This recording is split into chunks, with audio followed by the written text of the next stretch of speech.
This is a more serious human tragedy than Chernobyl. It caused the death of 500,000 people directly or indirectly, and left more than 200,000 people in permanent pain. The Bhopal gas leak incident will go down in history. Watch the latest disaster movie released on the internet. On December 2, 1984, an alarm sounded at a Met's chemical plant in Bhopal, India. Employees panicked and fled outside. The worn-out barometer showed that the pressure value of the raw material storage tank had soared. It must be stopped before the leak. The experienced safety supervisor remained calm in danger and immediately walked to the raw material storage tank to confirm no leak. He touched the top cover, but the storage tank temperature did not change. The air pressure value was also safe. The instrument in the monitoring room was faulty.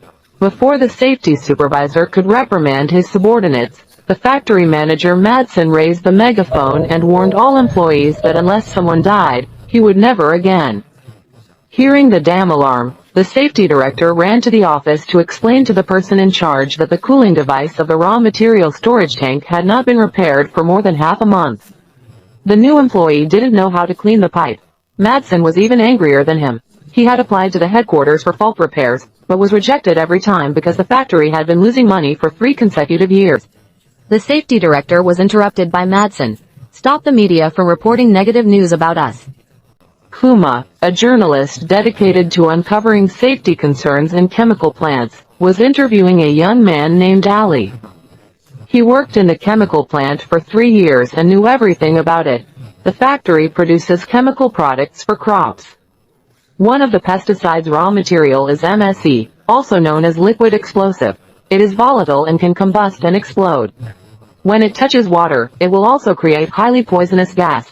All of them were enclosed in storage tanks beneath cement. Ali's previous job involved transporting this type of raw material. Due to the strong odor, he requested masks from the company, but was instructed to quit. The chemical plant's arrogance and tyranny are evident. Then Ali revealed another explosive news. 2 years ago, the plant had a toxic gas leak, resulting in the immediate death of an operator. The person in charge quickly suppressed the matter and carried out safety improvements to address headquarters accountability. Sadly, it reverted back to its previous state within a few days. After the interview, Ali went to the railway station near the chemical plant for an interview. He noticed an extra walkie-talkie on Mr. Boo's desk in the station master's office. He suspected that there might be a problem with the railway communication. Mr. Bu appreciated Ali's attentiveness and wit and informed him that he could come to work tonight because Ali guessed correctly. The station master had to use the machine at all times. The repairmen used walkie-talkies to check the communication restoration. The maintenance workers gathered without the landlord getting angry. He ordered them not to fix it tonight and forget about robbing their wages. The sentence was still very lethal. Maintenance workers worked day and night and finally completed most of the work at midnight. The final step was to cut the 7-line sections. When the scissors dropped, the whole area was in a state of silence. The chemical plant maintenance worker was unhappy with his apprentice's tardiness for the night shift, so he arranged for him to clean the water pipes. The latter swiftly checked the instructions but was interrupted by the maintenance expert. Is it very hard to open the water valve? The two people did not realize how much disaster this seemingly insignificant legal operation would bring to the entire city. The fast water rushed into different equipment through the pipes like a speeding bullet. Ali had already arrived at this point. The station master, Mr.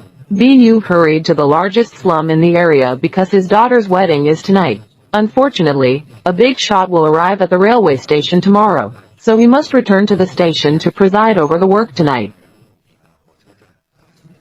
The bustling crowd was not visible at all.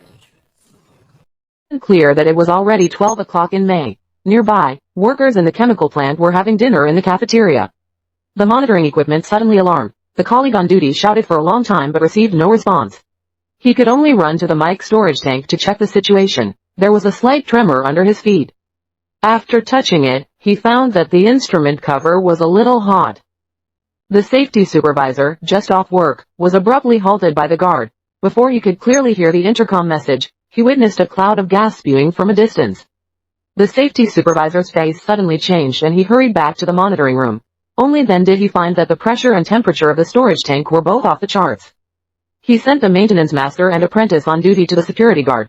Just before he shouted, he learned that they had opened the water pipe to clean the valve 3 hours ago.